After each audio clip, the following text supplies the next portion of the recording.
Roma Wines present Suspense.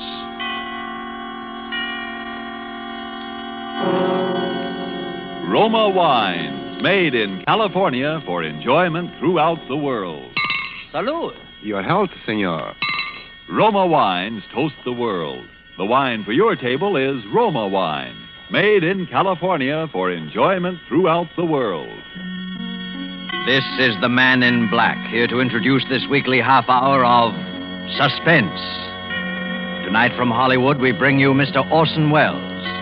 Mr. Welles will appear as star of the suspense drama called The Dark Tower, from the play by George S. Kaufman and the late Alexander Woollcott. But before we raise the curtain on this evening's tale of suspense, here is a message from your host, the Roma Wine Company of Fresno, California. Let us picture a scene in the fashionable restaurant El Patio in Havana, Cuba. From the next table, we hear a Cuban judge of fine wines describe in glowing terms the wonderful climate and soil of our own California. When his American guest points out that his Cuban host has never been to the United States, the Cuban answers, "Well, it's true I've never visited your California, but from only such perfect wine country could come sherry of such superb quality as that we have enjoyed, Roma California sherry." Yes, by their example, wine connoisseurs of many other lands tell you that in Roma wines are all the great qualities that must be present in a wine for great enjoyment. It's for this reason these wine experts of other lands import Roma wines from great distances to be enjoyed as a rare luxury. But for you, this luxury of other lands becomes a daily pleasure, because you can enjoy any of Roma wine's many different taste-appealing wine types without additional charge for import duties and expensive shipment from great distance. These two great Roma wine features, superb quality and small cost, have made Roma wines America's largest selling wine. I'll spell out the name for you. R-O-M-A, Roma Wines, made in California for enjoyment throughout the world. And now with The Dark Tower, and with the performance of our star, Orson Welles, as that noted actor, Damon Wellington, scion of the celebrated royal family of stage and screen, we again hope to keep you in suspense.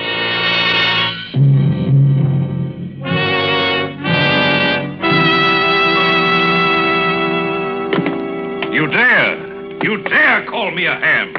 Varlet, I will prove to the world there are no brains within that thick Teutonic skull. I'll cleave it open like an overripe melon. Who thus profanes the rehearsal of maligns? Enter, if thou art man of woman born. I fear thee not. Hello, Damon. Ben Weston, you old son of a gun. I heard you were back from the coast. What news on the Rialto from that cesspool of the arts known as Hollywood? Have they turned my picture to the wall at the Brown Derby yet? No, it's still there. I despise myself for wanting to know, of course. It's marvelous to have you back, Ben, old boy. Seen Jessica yet? Yes, I've seen her. Isn't she looking fine? Feeling better than she has for years, I think. You got a great thing in this play, Ben. Changed quite a bit from the original, of course. Sort of a satire on the family. Perhaps it might be more dignified to say that the family is a satire on the play. Yes, I heard about it. For instance, those lines you heard me declaiming at the end, it actually happened to me once, you know. That German, what's-his-name, who directed Macbeth, he called me a ham. And I chased him out of the theater, and for 4 city blocks, in full costume, with a 2-edged sword. Damon. There's a little thing I like in the second act, too. Jessica asked me why I don't stop drinking, and I say, what? Would you have me subsist entirely on food and reach the gargantuan proportions of an Orson Welles? That ought to needle the boy wonder. Amen. Damon, can't you stop clowning for a minute? Of course I can. Oh, what a rogue and peasant slave. Damon, please. Please be serious. What's the matter, old man?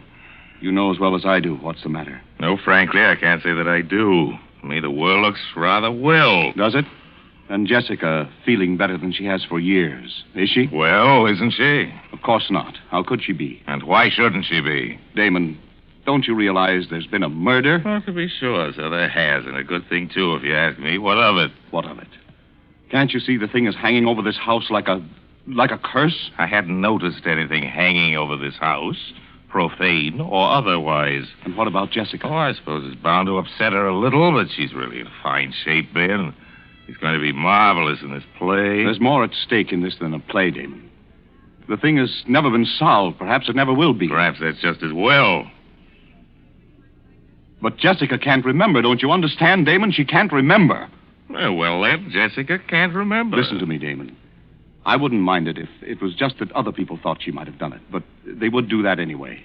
But she does. Oh, come on, Ben. I don't believe it. I've talked to her, Damon. I know. Oh, I Damon, see. I love Jessica more than anything else in the world. You know that. Yes, Ben, I do. But this way, I couldn't.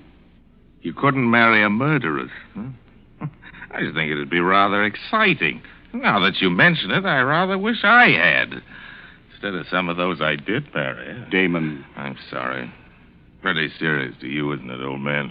Did you think it wouldn't be? Well, to tell you the truth, Ben, I hadn't thought about it at all. That's the trouble with being an actor. As long as your part's good, you don't give a hang about the rest of the play. You told Jessica? Yes, we had a long talk. How did she take it?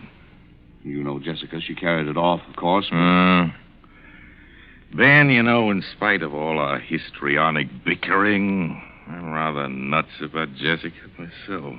I know you are, Damon. I have no very fundamental objections to you, either. I would describe you, my dear Benjamin, as adequate. Thanks. So I think perhaps you and I'd better have a nice, long, heart-to-heart talk. What good will talking do? I think if you'll do the listening and let me do the talking, you'll see. Lend me your ears. I will a tale unfold.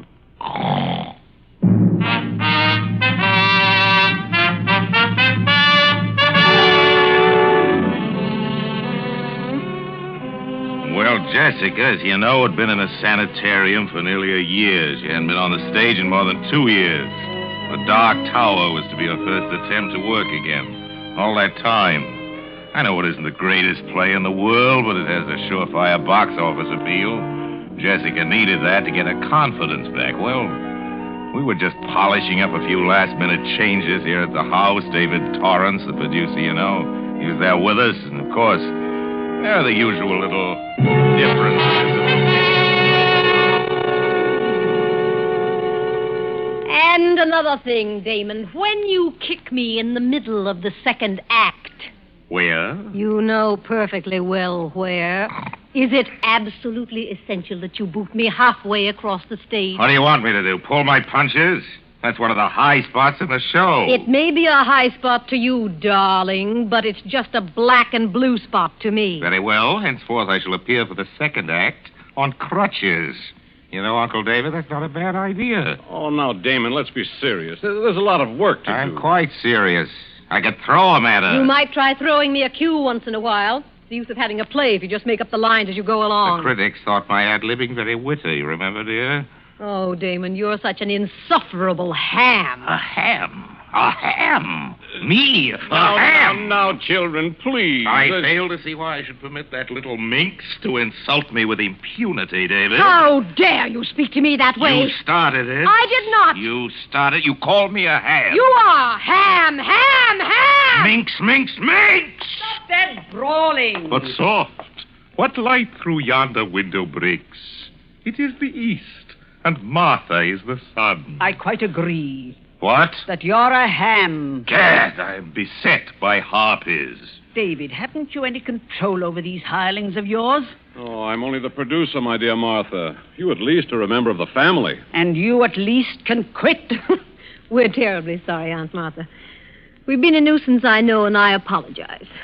Damon, I even apologize to you. Don't be silly, Jim. I've been much the worst, I know, but I've really been terribly keyed up working again, and... You know, Ben is coming east for the opening. Love rears its ugly head. Don't be horrid, Damon. It's all right. I couldn't even be angry if he was. Anyway, I'll have a husband to protect me by this time next week. I can lick him with one hand tied behind me. Damon, seriously. I know I owe you an awful lot. Me? I hadn't actually realized how far I'd gone. These last 6 months have been like... coming alive again. the play and Ben. Thanks, Damon. Good Lord. Now I think I'll dress for dinner. Let's all go out to the... I'll get it. Aunt Martha, where would you like to go? To a rest home. Hello? Who? No. No, he's not here. He's not here, I tell you. He's dead. Oh, darling, what is it? It was for Stanley. For Stanley? Yes. Never mind, darling, it's all right. Just some fool who didn't know. Of course. Damon, you take David and Martha out to dinner, will you? I think I'll lie down for a little while. Oh, come on, Jess. You mustn't let a little thing like that upset you. I know, but I'm awfully tired. Please. Jessica! You'd better leave her alone for a while, Martha. Oh, I suppose so. It was for Stanley Vance, the husband, huh? Yes. He's dead, you say? You might as well tell him about it, Martha. I was always for telling about it. Well, you don't have to. I'd rather. He was the cause of her breakdown, of course. Should have been an actor. That's why Jessica married him. She married him because he forced her to marry him. He controlled that girl's mind like some sort of fiendish hypnotist. My dear Martha, I've always said that if Jessica was fool enough to marry a psychoanalyst... Damon, stop playing the heartless brother. You saw what Stanley did to her. I was in Hollywood. Perhaps that's why Damon went to Hollywood, huh? Well, what could one do? She was legally married to the man. She'd listen to no one but him. Here's what happened, David. She went to this fellow to be psychoanalyzed, and in the process, something happened. I don't know what it was, but Vance acquired a power over Jessica's mind that was utterly inhuman. He married her, quite frankly, to have her support him. Then he found he'd overplayed his hand and sent her into a complete mental collapse.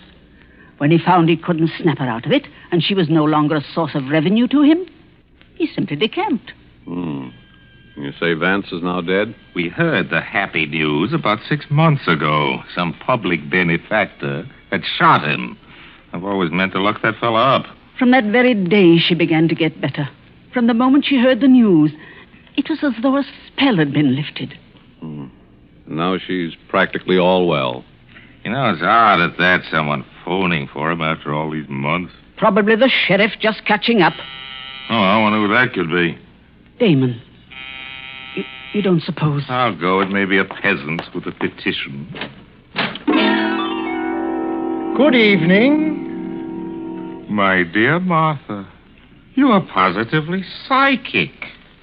The Honorable Stanley Vance. Thank you. I trust the shock will not be too great. One knoweth not the place, nor the hour when the bridegroom cometh, does one? My luggage will be here shortly. Listen to me, Stanley Vance. Good evening, Martha. I regret to arrive so unceremoniously. I have been ill. So we have been told. We have been assured, however, that your illness was fatal. Damon, I thought Stanley. Jessica. My poor, poor darling. Stanley. Oh, but you're ill, my dear, aren't you? You're ill. You should be resting. You're tired and exhausted, aren't you? Terribly, terribly tired. Yes. I am tired. Oh, great. Terribly tired. I'll take you up to your room, darling. I take it we still have the same room, Martha. Listen to me, Stanley Vance. The poor girl, you can see how weak she is. If you think you're going to stay under this roof for a single minute, get out! Very well. Get out! Very well, if you insist on being inhospitable, Martha. You'll pack your things, Jessica. We'll go to an hotel. Yes. Yes, Stanley. Jessica. But I'm so tired. Will you help me, Stanley? Of course I will, my dear. Come along. Stanley. Yes, Martha? All right, Stanley. You win.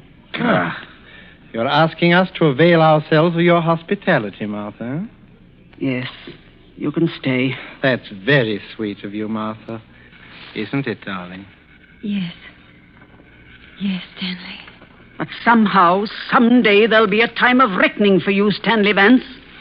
And until it comes, keep out of my sight. The pleasure will be all mine. Come, darling. We'll go to our room now. Yes, Stanley. Damon. Yes, my aged auntie. Damon, what are we going to do? I don't know what you're going to do, Ducky. But I'm going down to the Lambs Club and have a quadruple scotch and soda.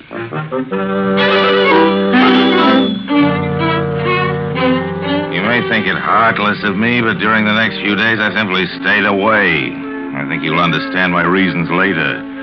As for Jessica, she was, of course, completely in his power again, and about a week later there appeared upon the scene a gentleman who was destined to play a very substantial role in our little drama. I think you've already met him, at least on one occasion. I'll get it, Jessica, darling. Hello? No, Mr. Damon Wellington isn't here. Can I take a message, please? Mr. Max Hartsfeld. Hartsfeld. I'll tell him you called, Mr. Hartsfeld. I really couldn't say. Well, you can come up and wait if you like, of course, but I can't promise he'll see you.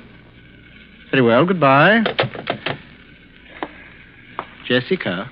Yes, Stanley. Do you know any friend of Damon's named Max Hartsfeld? No, Stanley. He seemed extremely eager to see him. He said he'd come up here and wait. Oh, I see. That's no matter. Tell me, darling, have you been feeling a little stronger these last few days? Yes. I think perhaps I am, Stanley.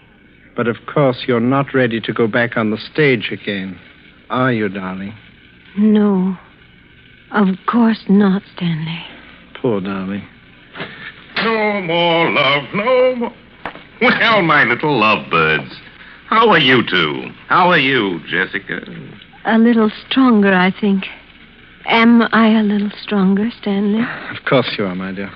Jessica, I think you'd better leave us now. There's something I want to talk over with Damon. Yes, Stanley. I'll see you again very shortly, darling. Yes, Stanley. Well, Damon, I've been wanting to talk to you for some time. Really, I wish I could say the same. I suppose you realize, Damon, that it's out of the question for Jessica to go on in the play in her present condition. Kind of the point where Vance have a pressing engagement with a pin-up girl, and I have got to change into my zoot suit. No, seriously, Damon, I know that you somehow connect me with Jessica's condition. By an odd coincidence, I do. What of it? I know it would make you and everyone very happy if Jessica could go on in the play. Aha, the light at last illuminates my addled wits, so it's a shakedown. A shakedown, is it, Stanley? My dear Damon, I really don't know what you're talking about. Look here, my larcenous in-law. I've been shaken down by experts on every conceivable count, including the man act in my time, and I can smell them a mile away. What you propose is that for certain financial considerations, you will leave this happy home, Jessica will recover, and she can go on in the play. The answer is no. There won't be any play without her, Damon. Are you suggesting that my name is not sufficient to draw the suckers? I can get a dozen people to play Jessica's part. Margaret O'Brien, Marjorie Main, Daisy, Agnes Moorehead. Makes no difference to me. Anybody at all. Don't try to bluff me, Damon. After all this build-up, you won't dare go on without Jessica. You little know me, Stinky. You may consider your little farce as having closed on opening night.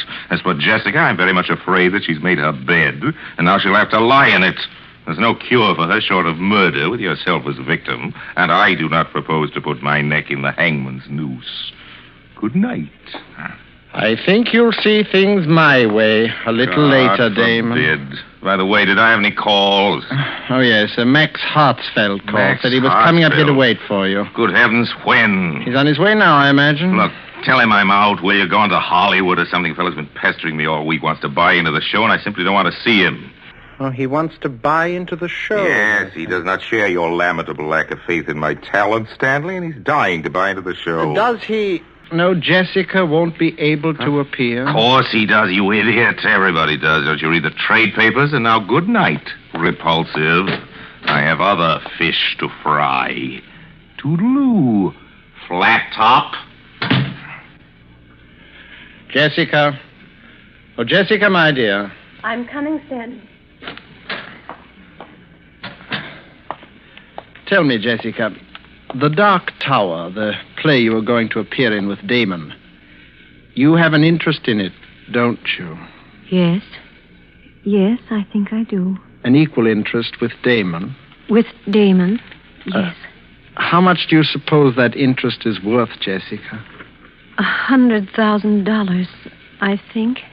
$100,000, huh? Yes, that was it. Have you thought about what you're going to do with it now that you can't appear in the play yourself? No, Stanley, I haven't. You see, I'm not at all sure the play will be a success without you, Jessica. I don't know, Stanley. And so it might be wise to sell your share of it before it opens. Don't you agree, Jessica? Yes. Yes, I do agree. And, Jessica, if I could find a buyer, and I think perhaps I can, it might be best if I were to handle the details for you. Don't you think? Yes, Stanley. You handle it. The fact of the matter is, there's a man coming up here this evening, a friend of Damon's, Max Hartsfeld. Do you remember I asked you about him? Yes. It won't be any trouble to you, darling. All you'll have to do is sign the necessary papers. Oh. Excuse me. Is this the residence of Mr. Damon Wellington? Mr. Hartsfeld? Yes. Oh, come in, please. Thank you. Mr. Wellington is at home? No, and we don't expect him, but he's discussed with me the reason for your visit, and I think perhaps you and I can reach a satisfactory agreement. And you are... Stanley Vance. I'm Miss Wellington's husband. This is my wife. How do you do? How do you do? I'm very glad. Sit down, please, Mr. Hartsfeld. May I have your hat and coat? Thank you. And your gloves, please. I'm sorry. It's eccentricity. Perhaps I always keep them on. Oh. Now, Mr. Hartsfeld, Damon tells me that you wish to buy an interest in the new Wellington play, The Dark Tower. Yes, I've been seeking an interview with Mr. Wellington. Yes, so he's told me. However, Damon has very definitely made up his mind not to sell any part of his interest in the play. You are sure of this, Mr. Vance? Oh, yes, quite sure. I had a long talk with him about it only this evening. I see. I will not conceal from you that this is a source of great disappointment to me, Mr. Vance. I have such a deep admiration for the talents of Mr. Wellington. I'd ventured in a few previous theatrical enterprises. Now, at last, I hope... I quite understand your feelings, Mr. Hartsfeld, and I think that I may be able to help you. Yes? Yes. You see, Damon owns only half of the Wellington interest in the play. My wife, Miss Jessica Wellington, owns the other half. And we, if the offer were sufficiently attractive... Indeed. You are willing to sell then, Miss Wellington? Yes, whatever Stanley says. Good. Then perhaps we should get down to detail, no? Yes, Mr. Vance. And Miss Wellington, I'm afraid you will think me very rude. Not at all. What is it? Since the talents of Miss Wellington's brother must be considered the very essence of our bargaining, and since you are acting as her agent in any event, I wonder if she would forgive me if I asked that you and I conclude this part of our business alone, Mr. Vance. Oh, of course. Jessica will understand perfectly. Won't you, my dear? Yes, Stanley. Run along then, darling. I'll call you when we need you. Yes, Stanley. Now, Mr. Vance, I imagine you will wish to know a little more about the man with whom you are dealing. Here's my card. I'm staying at the Waldorf. I've written the room number on the card for you. Oh, there's no need, really. Yes. But before we discuss terms, there is one other thing. Yeah? I wonder... You do not know me, do you, Mr. Vance? Know you? You do not know why I've been looking forward with such pleasure to an interview with you? Alone. I know, It's very simple. It's very simple, really, Mr. Vance. It's just that I'm going to kill you. To kill me? Really, Mr. Hartsfeld? With these two hands. And before you die, I want you to know the reason. Jessica. No.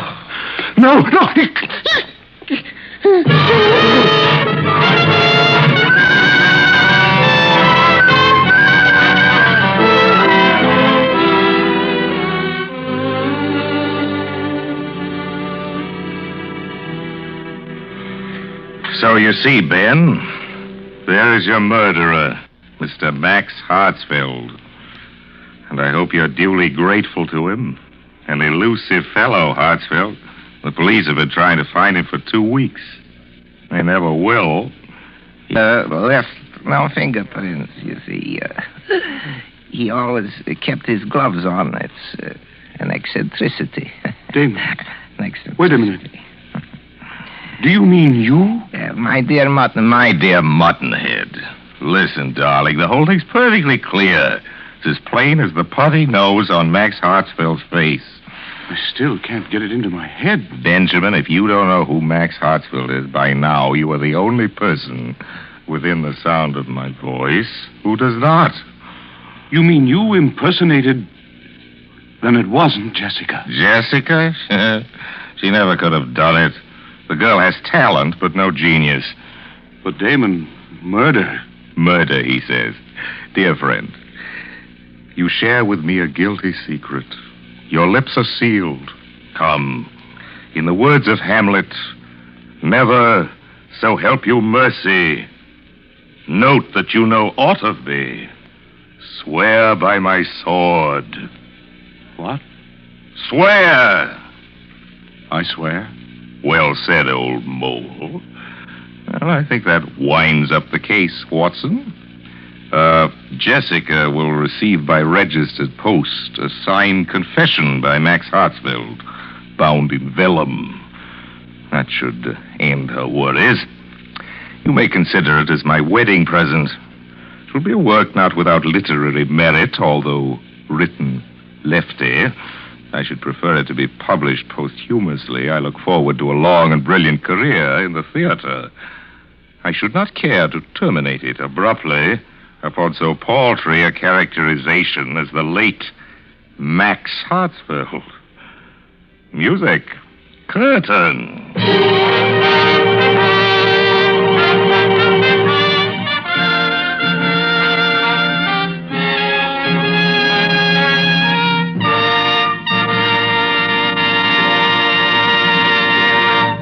And so closes The Dark Tower by Alexander Woolcott and George S. Kaufman, and starring Orson Welles. Tonight's tale of Suspense. Suspense is produced and directed by William Spear. If we could bring to this microphone a man typical of all Roma wine dealers, this is what he might tell you. I sell a lot of the good Roma wines. They are, you know, America's largest selling wines. My Roma wine customers, I've noticed, are sociable people who enjoy entertaining friends. Talking with me, they give a lot of credit for the success of their entertaining to the enjoyable Roma wines they serve. They're thrifty people, too, these buyers of Roma wines. What else could offer so much enjoyment for so little cost? Only pennies a glass by actual check. Now, that doesn't leave much for me to add, except this, perhaps.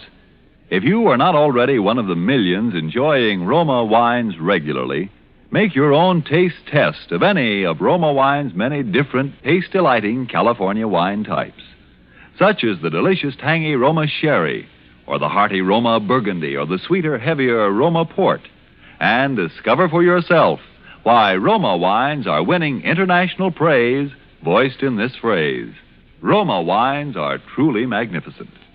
Let me repeat the name: R-O-M-A, Roma wines. Made in California for enjoyment throughout the world. This is Orson Welles, ladies and gentlemen. Next week's Suspense will, as is its policy from time to time, do the unexpected in the way of casting. Because you're going to hear the country's leading comic juvenile, Mr. Eddie Bracken, as a dramatic actor. I look forward to hearing that. I know you do, too. Insure your baby's future by insuring your country's future. Buy war bonds for your baby today. Don't forget, then, next Thursday, same time, you will hear Eddie Bracken in Suspense. Presented by Roma Wines. R-O-M-A. Made in California for enjoyment throughout the world. This is CBS, the Columbia Broadcasting System.